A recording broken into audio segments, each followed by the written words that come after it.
Hey foodies, Pakistan and காஷ்மீரில் Royal குசினாக இருக்கக்கூடிய யாக்னி புலாவ் தான் இன்றைக்கி பார்க்க போகிறோம். இப்போ ஸ்பைசஸ் பார்த்துடலாம். பே லீஃப் 1, பட்டை 3, கிராம்பு 3, ஏலக்காய் 3, மல்லிப்பொடி 1 டீஸ்பூன், 8 போல பூண்டு, 1 காஞ்ச மிளகா, 1 பச்சை மிளகா, 1 டீஸ்பூன் சீரகம், 1 டீஸ்பூன் சோம்பு, கூடவே 3 கருப்பு ஏலக்காய் சேர்த்துருக்கேன். அதை நான் கேமராவில் காட்டலை. நான் இன்னைக்கு 200 கிராம்ஸ் மட்டன் வந்து எடுத்திருக்கேன். 200 கிராம்ஸ் ரைஸ் எடுத்திருக்கனால 200 கிராம்ஸ் மட்டன் எடுத்திருக்கேன். ஃபேட் அண்ட் போனோட எடுத்துக்கோங்க, அதான் நல்லாயிருக்கும். ஒரு குக்கரில் 1 டேபிள் ஸ்பூன் ஆயில் விட்டுட்டு நம்ம மட்டனை வந்து அப்படியே ஆட் பண்ணிக்கோங்க. அது கூடவே 1/2 டீஸ்பூன் சால்ட், 1 பலாரி வெங்காயத்தை க்யூப்ஸாக கட் பண்ணி ஆட் பண்ணிக்கோங்க. அது கூடவே மல்லி புதினா ஆட் பண்ணி நம்ம எடுத்து வச்சிருக்கிற ஸ்பைசஸ் எல்லாத்தையும் ஆட் பண்ணிட்டு ஃபைனலாக ஒரே 1 டீஸ்பூன் பெப்பர் ஆட் பண்ணி நல்லா சாட்டே பண்ணி விட்டுக்கோங்க.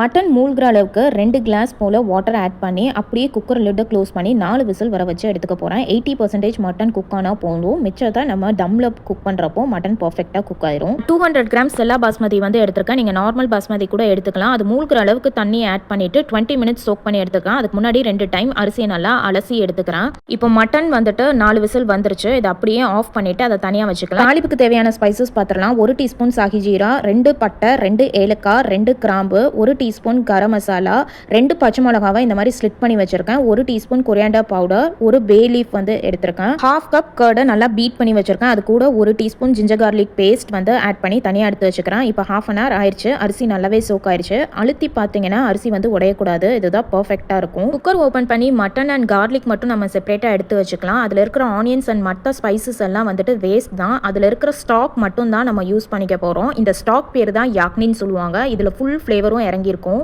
இப்போ குக்கரில் 1 டேபிள் ஸ்பூன் ஆயில் ஆட் பண்ணிவிட்டு நம்ம தாளிப்புக்கு எடுத்து வச்சிருக்கிற மசாலா ஃபுல்லாக ஆட் பண்ணிக்கலாம். அது கூடவே 1 ஆனியனை ஸ்லைஸ் பண்ணி வச்சுருக்கேன். அதையும் ஆட் பண்ணிவிட்டு தேவையான அளவுக்கு சால்ட் ஆட் பண்ணிக்கோங்க. ஆல்ரெடி மட்டனில் ஆட் பண்ணியிருக்கோம். பார்த்து ஆட் பண்ணிவிட்டு நல்லா சாட்டே பண்ணி விட்டுக்கோங்க.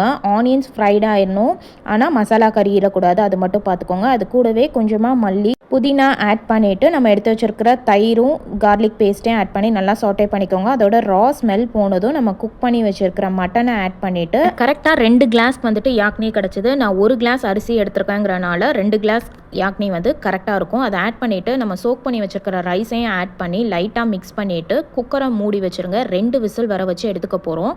ஃபர்ஸ்ட் ஒரு 2 மினிட்ஸ் மட்டும் ஹையாக வச்சுக்கோங்க. அடுத்து வந்து மீடியம் ஃப்ளேமில் வச்சு 2 விசில் வர வச்சு எடுத்துக்கோங்க. ஃபைனலாக நான் ஃபுட் கலர் வந்து ஆட் பண்ணியிருக்கேன். வேணுங்கிறவங்க ஆட் பண்ணிக்கோங்க. இது கம்ப்ளீட்லி ஆப்ஷனல் தான். நம்ம பிரியாணிக்கு எப்படி கிளறுவோமோ அந்த மாதிரி அரிசி உடையாமல் கிளறி எடுத்துக்கோங்க. அவ்வளோதான். பாருங்கள், மட்டன் நல்லா பர்ஃபெக்டாக குக் ஆகி வந்திருக்கு. இந்த புலாவ் வந்துட்டு பிரியாணியை விட ரொம்ப சாஃப்ட் அண்ட் ஜூசி, செம்ம ராயல் டேஸ்ட்ல இருக்கும். ஒரு மஸ்ட் ட்ரைனே சொல்லுவேன். கண்டிப்பாக ட்ரை பண்ணி பார்த்துட்டு எப்படி இருக்குன்னு சொல்லுங்கள்.